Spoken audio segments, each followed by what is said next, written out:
Molweni kwakho bangcwele, ndiyanamkela kule veki yethu yesithathu kwistudy sethu sika 2 Peter chapter 1. Namhlanje sizojonga uverse 3. Bendikhe ndacinga somenza kunye noverse 4, but ngokuprepara kwam ndabona ubana izothatha ixesha elide cause ezi verse zityebile. Ndanethembisile ukuba istudy sethu asizuba more than 10 minutes. So ndifuna urespektha ixesha lenu, so jonga uverse 3 kuphela namhlanje. So sothi chuncembe sibone bana sihamba njani. Kodwa before siqale masizikhumbuze ukuba sisuka phi kule ncwadi yethu. So phaa kuverse 1 besibonile ukuba le ncwadi ibhalwe nguPetros, osisicaka nesithunywa sikaYesu. Uthi remember besithe ubana elagama lithi umpostile lithethe ukubana umuntu othunyiweyo. So uPetros usisicaka nesithunywa sikaYesu. Sabona ukuba uPetros ubhalela abo baluphiweyo ukholo oluxabiso lunye kunye nokholo lwabo babe ngabapostile. So sasithethile ke ngokuba olukholo lusisipho esivela kuThixo asipha ngenxa yobulungisa bukaYesu. Then last week sajonga uverse 2 apho besijongene nalamthandazo kaPetros, apho siye sabona ukuba uxolo kunye nobabalo or ufefe ziziqhamo zokumazi uThixo noYesu oyinkosi yethu. Ndatsho ke last week ukuba le theme yokumazi uThixo yi-theme ezomana ivela kule ncwadi yethu ngokuye sifunda, so ze sizame ukuyiqaphela. So namhlanje sizojonga uverse 3 ufundeka ngeli hlobo. So somfunda kunye noverse 4 but sifocus kuverse 3.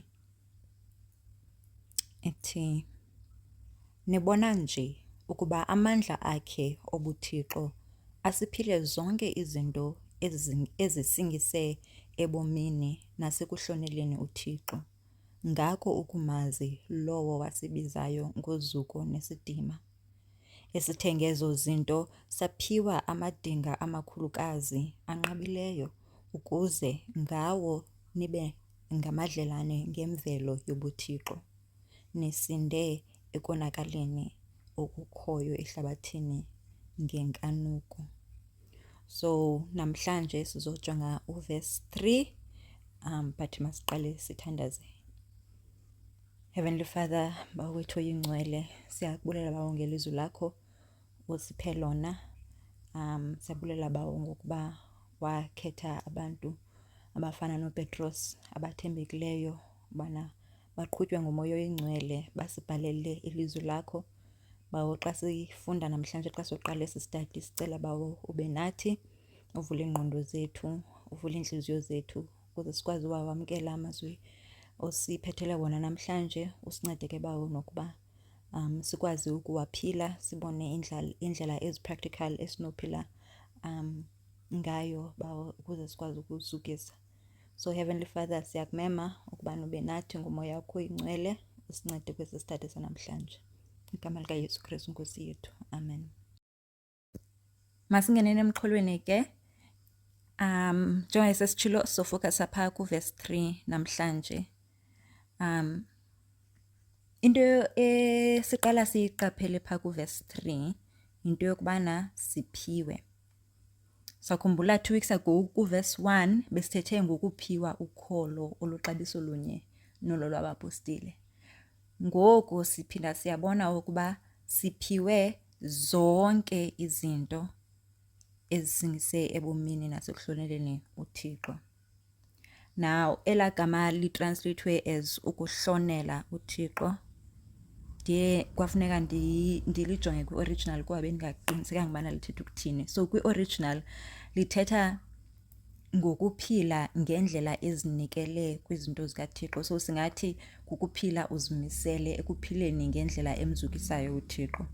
And so uPetros uthi apha, uThixo usiphe zonke izinto esizidingayo ukuze sibe nobomi, futhi zonke izinto esizidingayo ukuze sibe nokwazi ukuphila ngendlela emzukisayo uThixo.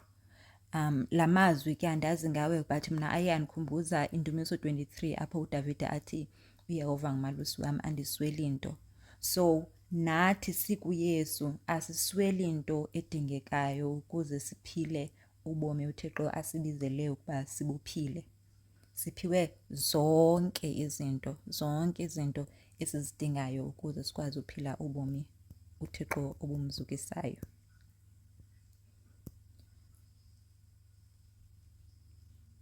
Siphinde siqaphele ukuba uThixo usebenzise amandla akhe ukusipha izinto. Ithi amandla akhe obuThixo asiphile zonke ezi zinto. Amandla akhe obuThixo, that is his divine power. Siyawazi ke amandla kaThixo ngamandla angahlulwa nto.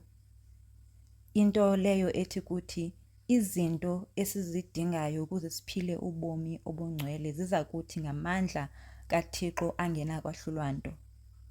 Akukho bumnyama, akukho sono esingawohlula amandla kaThixo asiphe wona.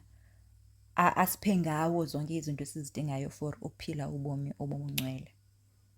Now xa siphinda siqhubeka sifunda kuye kuphenduleke umbuzo othi ezi zinto uThixo asiphe zona ngamandla akhe sizifumana njani okanye zifika njani kuthi? How do we access them? So uPetros uyaqhubeka ke athi sizifumana ngako ukumazi lowo wasibizayo ngozuko nesidima. Njengabe sesitshilo last week ukubana le theme yokumazi uThixo i-theme emane ivela. So last week besibone ukuba uxolo nobabalo ziziqhamo zokumazi uThixo. Apha sibona ukuba ngokumazi uThixo kulapho siye sikwazi ukufumana i-access kuzo zonke ezazinto sizidingayo ukuze sikwazi ukuphila ubomi uThixo asibizele ukuba sibuphile. So as a way of application kule veki ndifuna sizame ucinga indlela ezi-practical esinokwazi uyi-aplya le mfundiso yale vesi. So ukuze sikwazi ukwenza loo nto umbuzo esinozibuza wona into yokubana zeziphi izinto endizidingayo ukuze ndikwazi ukuphila ubomi obungcwele. So umzekelo endingawunika mhlambe ndingathi mna ukuze ndikwazi ukuphila ubomi obungcwele ingase ndibe namandla okusilwa isono. So xa ndiyi-aplya le vesi uPetros uthi apha uThixo usiphile ngamandla wakhe. Usesiphile amandla okusilwa isono. Ngako ukumazi uThixo.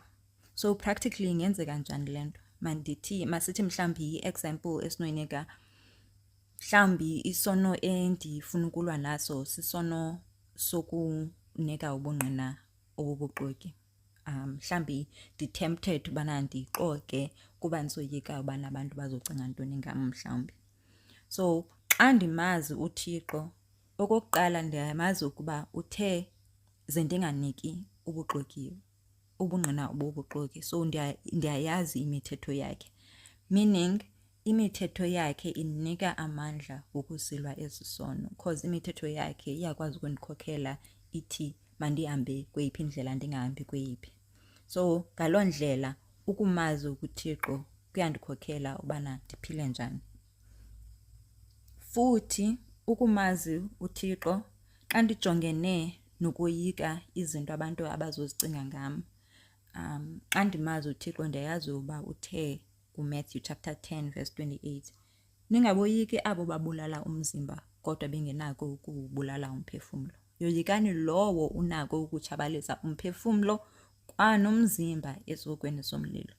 So ngale ndlela xa ndijongene nokoyika abantu ngendlela mhlambi endithemtha ubana ndingenza isono. Xa ndimazi uThixo ndilazi ilizwi lakhe ndiyakwazi ukubana ndikhumbule uba hayi man uThixo uthe mandoyike yena endaweni yokubana ndoyike abantu. So again nantsi indlela apho uThixo andipha indlela yokubana ndiphile ubomi obungcwele.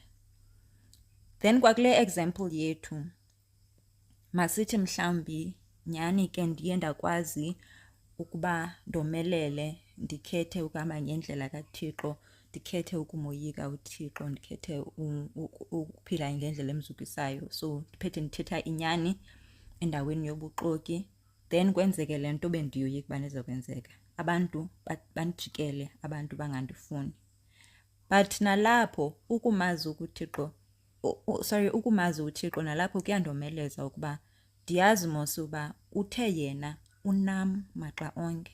So noba abantu bangandijikela, yena unguThixo wam unam maxa onke. So laa nto yokumazi iyandomeleza. Phinde ndiyazi ukuba uthe basikelelekile abantu abatshutshiselwa ngenxa yobulungisa.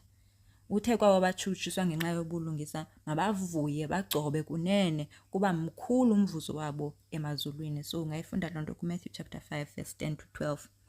So nalapho again uThixo uyakomeleza ukubana nazo izinto ozidingayo ukuze uphile ngendlela emzukisayo. So yi-example nje eyi-1 leyo, and zininzi izinto esinozongeza kwakule example iyi-1 esibonisayo ukubana xa simazi uThixo sine-access kumandla wakhe, asipha konke esikudingayo ukuze sibe nako ukwazi ukuphila ubomi obungcwele obumzukisayo uThixo. So ndiyasikhuthaza ke ubana nawe khawukhe uzicingele ngokwakho ukuba yintoni enye onoyicinga xa onothi ubana ndinganale nto ndingakwazi ukuphila ubomi obumzukisayo uThixo. Mhlawumbi for another example ingaba uthi ubana mhlawumbi ndingaba nothando olunzulu entliziyweni yam for abantu, mhlawumbi ngumntu ostruglishayo to ukuthanda abantu. But xa usoyicingile loo nto, khangela apha elizweni likaThixo ubana uThixo sekuphe njani loo nto ekumazini. So I think if ungayenza lo exercise ungabona ubana ungakhuthazeka kakhulu ekuboneni ubana uThixo uthembekile, uThixo usiphile zonke izinto esizidingayo ukuze sikwazi ukuphila ubomi obumzukisayo. Amen.